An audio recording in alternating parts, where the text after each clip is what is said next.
First time that you've been able to sit next to me, so I'm excited. What am I doing?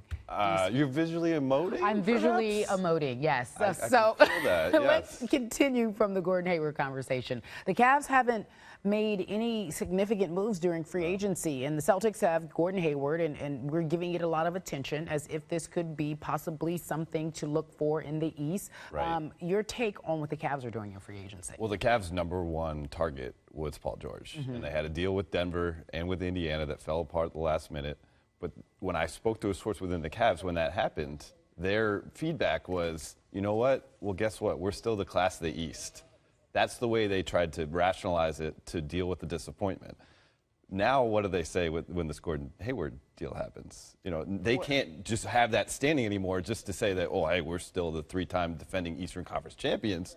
Now the team that they played in the Eastern Conference Finals, who had a injured star in Isaiah Thomas, has added probably the second biggest name to move in the offseason. So I don't think that move is enough to beat the Cavs. You know, Windhorst said earlier the Cavs have 3 excellent players. I tried to pin them down and say how many excellent players do the Celtics have. So I'll ask you the same question. Yeah. Let's go toe for toe. How many they have? How many excellent players do they have on their roster? Well, would you say Avery one? Bradley's usually not considered an excellent player, but in a series against the Cavs, when Kyrie Irving's gone on record and said Avery Bradley guards me better than any other player in the league, I might call him excellent.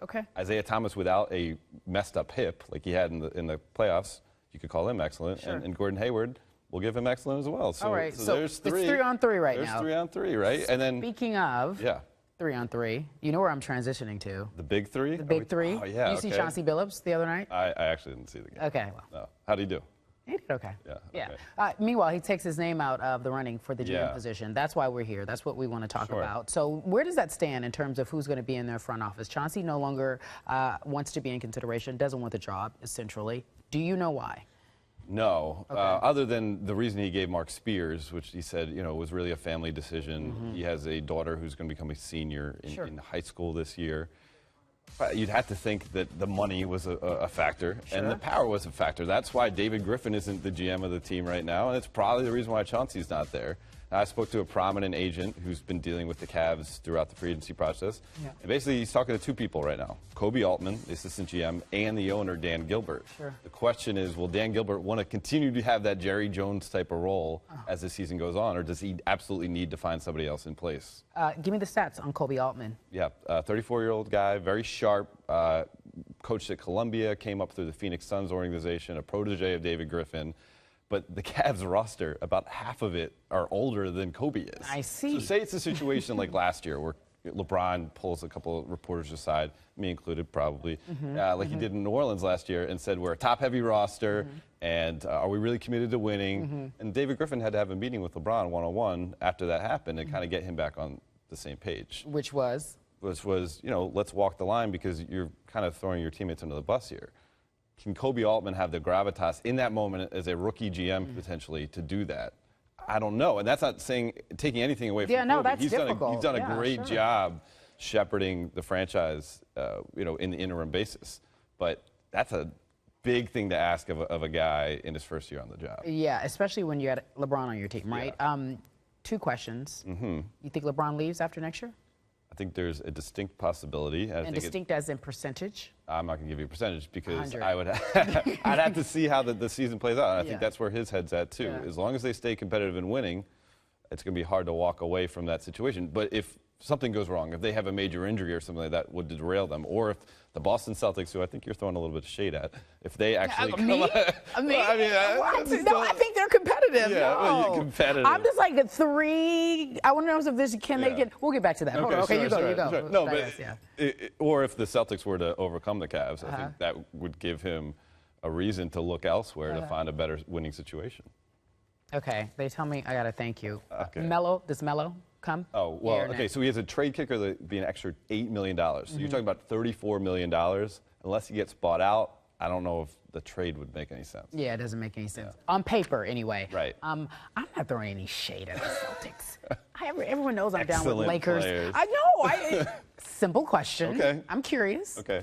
As a journalist should be. Yes, you should be. Okay. Dave McMenamin. I'm visually emoting.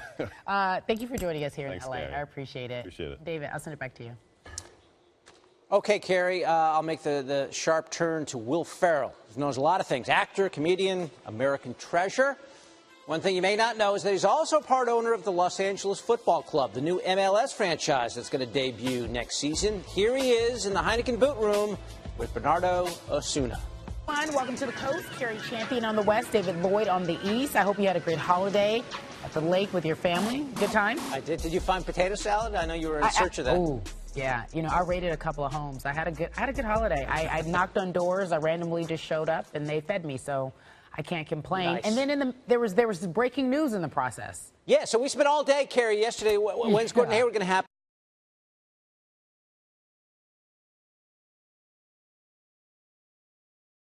And then, like 15 minutes after we get off the air, things did start to happen. And we had some twists and turns in this thing. So let's go through the timeline of the Gordon Hayward situation. At 2:17 Eastern Time, our Chris Haynes tweeted out that Hayward was going to Boston. And then, less than an hour later, Utah's team president, Steve Starks, tweeted that, well, they hadn't heard from Gordon. So there's some question mark. What's going on? Just before 8 Eastern, about 5.5 hours after Chris's tweet, Hayward's Players Tribune article was posted in which he thanked Utah and made his official announcement that he was heading to the Celtics. And then 3 minutes later, Chris Haynes posted this picture of Hulk Hogan with his hand to his ear. Let's bring in Chris. All right, so what were you saying with that picture of the Hulkster? I'll let you say it. Hello, Chris? There he is. Can you hear us, Chris Haynes? Yes. What were you saying with the picture of the Hulkster there last night?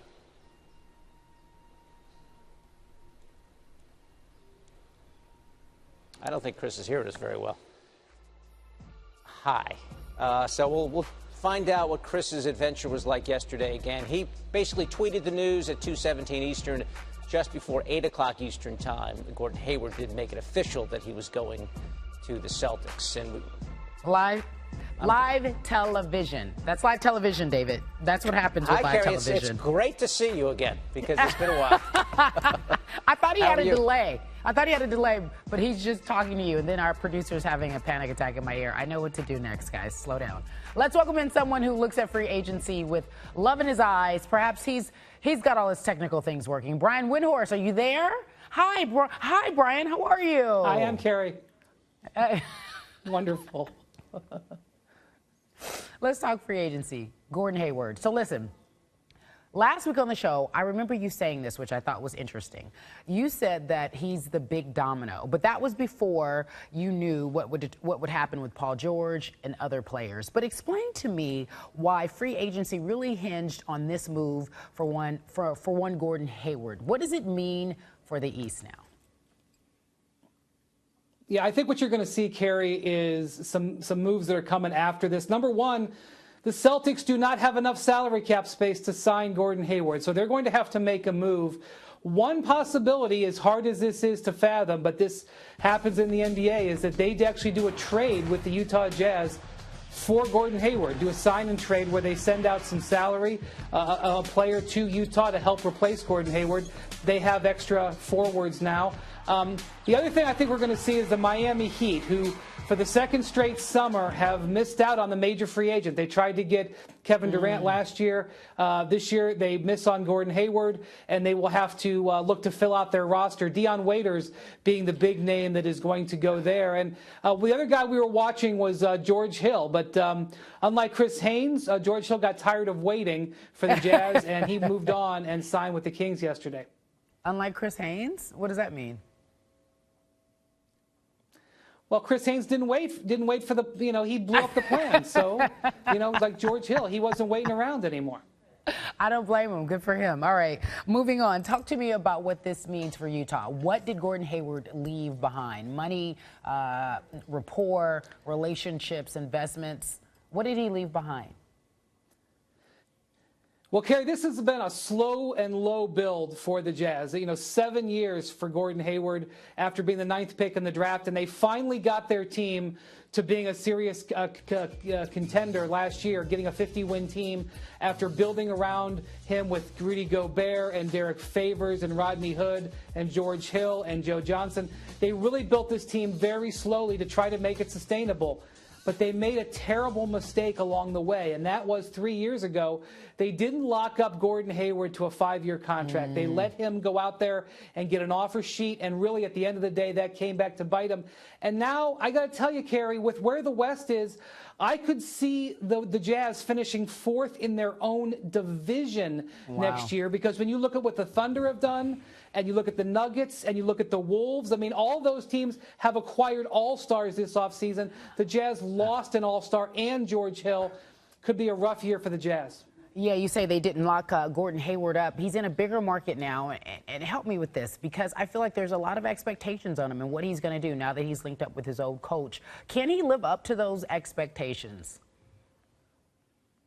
Well, he's put himself in a great position. And when he further explains this, I think you're going to see, why he went this way. It's very hard for the fans of Utah to swallow, and I certainly understand it. But he's moving to the East with all these other stars moving to the West. He's a candidate to start the All-Star game next year. And also, he moves to a team that has really good support system built around him. He's not going to have to take the last shot every game. All the eyes are not going to be on him. He and Isaiah Thomas will support each other. Then they've got Al Horford there, and they also have assets to improve in the future. Now, I'm not going to sit here and tell you that I think they've closed the gap with the Cavs here, because I think adding Gordon Hayward's a great move, but I still think the Cavs have 3 outstanding players. But if the Cavs waver at all or have an injury, the Celtics are going to be there. They're going to be a much stronger contender to the Cavs with Gordon Hayward than they were before. Well, you answered my questions. I was going to say about closing the gap. I know we've been talking about that all morning long on this network, but you just said something that made me want to go back. You said the Cavs have 3 outstanding players. With the addition of Gordon Hayward, how many outstanding players are on the Celtics roster right now? Well, if you look at it, both the Cavs and Celtics had 1 All-NBA player this last year, LeBron and Isaiah Thomas. And so you could go round and around here. I think when you look at the Cavs' makeup, the fact that they have 3 guys who fit together so well and have proven that they can win a championship, also in a playoff setting, Kyrie Irving has proven to be a devastating player. And in fact, Kevin Love this year absolutely demolished the Celtics in that series. The head-to-head matchup still favors the Cavs. But when you look at the Celtics, they are probably more equipped now than just about anybody in the league to at least defend the Warriors, because they have a whole bunch of wing players. And that's one thing that they are going to have over a lot of teams in this league. You look at adding Jason Tatum and Gordon Hayward to a team that already had Avery Bradley, Jay Crowder, and some really good defensive pieces, Marcus Smart, although not all those guys are going to be able to stay. I think they've done a really good job in an arms race for wing players, really loading up at that position. Their future definitely looks very bright. All right. Brian Windhorst, always a pleasure to have you on the show, my friend. Thank you so much for joining us here on Coast to Coast. And I'm going to bring it over to my friend there in Bristol, and that would be David Lloyd. How's it going? It's getting better. I think we do have Chris Haynes now all hooked up. Chris, do you hear me? Yes, I hear you, okay. Lloyd. Loud and clear. You scared me there. All right, so take us. You reported this at 2:17, and then it doesn't become official for many hours afterwards. Walk us through how this all went down from your perspective. Well, I was hearing early on yesterday morning that the Boston Celtics felt pretty good about their chances of getting Gordon Hayward. And so I started getting a couple of sources telling me, hey, I'm hearing he has decided it will be Boston. But it wasn't until around that time, around 2 o'clock, until I got word from another trusted source who said he's Boston bound. Go green. So I went with it, and I was also told that Gordon was supposed to announce his decision in the next 30 to 45 minutes.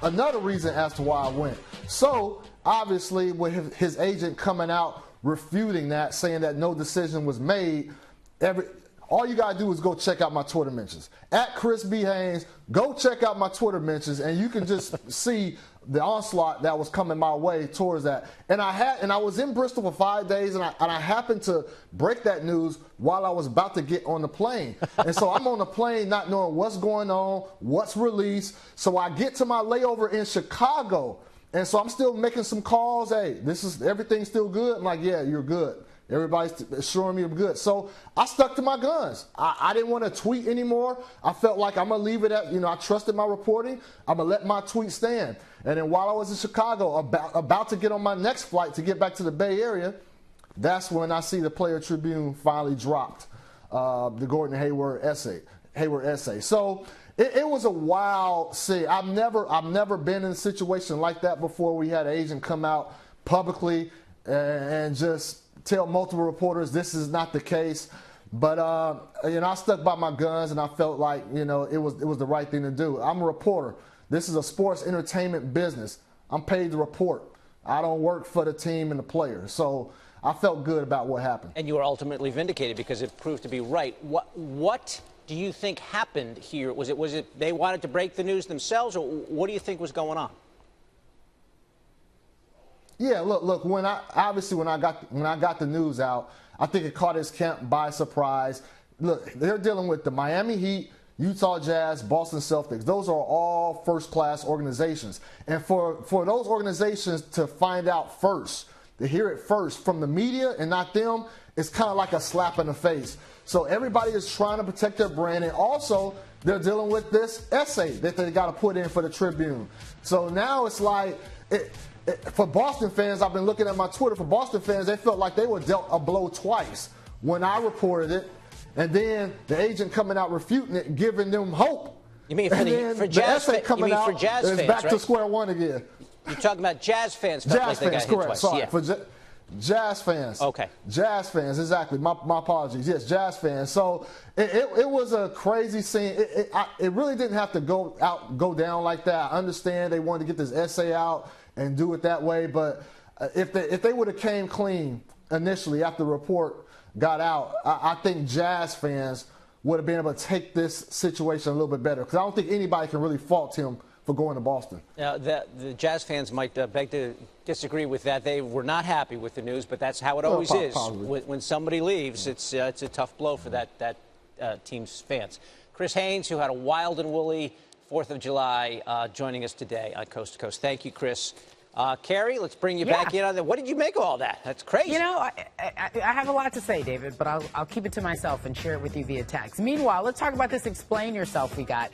Gordon Hayward has a history of indecision. We went to the Twitter machine and we went back in the archives and found this. At first, he just can't decide sometimes. This one's about Febreze. He doesn't know what scent to go with. I understand that. That's a difficult choice to make. He put hashtag help. Huge decision. And he had this to say in 2012. I don't know my picking. We're talking about fantasy football. I don't know where I'm at in positioning for that, but should I get a running back, or should I go with Drew Brees, or should I get Aaron Rodgers? I think he should go running back there at 2012, but okay, keep on going. I think so. You see, you're right. You're right, David. And then here in 2013, he's like, how does everyone like the new Grand Theft Auto? I mean, I just really can't decide. Listen, I understand. Look, should he scoop it up or not? These are questions that I often find myself asking myself. Although, I will say this, I'm going to put a little asterisk here. Free agency is a bigger deal than those decisions that he had to make. What do you think? There are a lot of things tugging at him, and he sort of, every meeting he had, he said, I could see myself going to Miami. Right. I could see myself staying in Salt Lake City. Tough decision. He made it. Onward. And he's now going to be a Boston I wish him Celtic. nothing but the best of luck. He's made the East a little more interesting, so it's going to be a good season this year. Maybe a little more battles between the Cavs and the Boston Celtics. Meantime, I know we got to wrap. I had one last question for you. Remember in free agency when you were being poached by all the other networks? How did you decide to stick here on Coast to Coast? Very difficult, but my loyalty towards the people here of Bristol, Connecticut, it just sort of carried the day. So I decided to stay here. Thanks for remembering that. Yeah, that's why we love you. Yeah, we love you too. All right, here we go. Okay.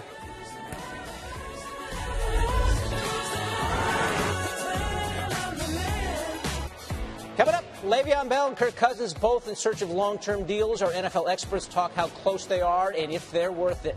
Plus, we've got much more on Gordon Hayward and what he adds to the Celtics championship hopes. 538's Chris Herring crunching some numbers. And we're going to hear the Cavs' response to the Hayward move. What's next for LeBron and his crew? That's ahead on Coast to Coast.